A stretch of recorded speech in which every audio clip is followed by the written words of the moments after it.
কোথায় ক্যামেরা করতে যাচ্ছ? এমনি পান যাবো। শুট করবে না তুমি? মুখে বলতে হবে তো, মুখে বলতে হবে তো। হবে দাদা ভাই চলে গেলাম।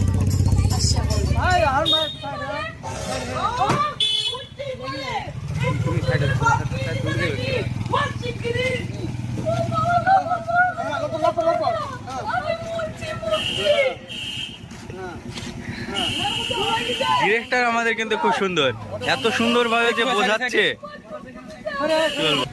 ক্যামেরাম্যান টোটোর সামনে শফিকের পাশে বসে শুট চলছে, আর ইয়াসিন ওইদিকে তো পান যেভাবে চিবোচ্ছে বাবা। টাকা এডিটিং করার সময় এরকম করিস? এই শালা মানে ফার্স্ট ডাউন পান টাকালি, তারপর ইয়াসিনের পানে রেডি? ভিডিও করে। আচ্ছা দেখো দাদা রেডি নাই, আমি রেডি নাই, ঠিক আছে আনরেডি।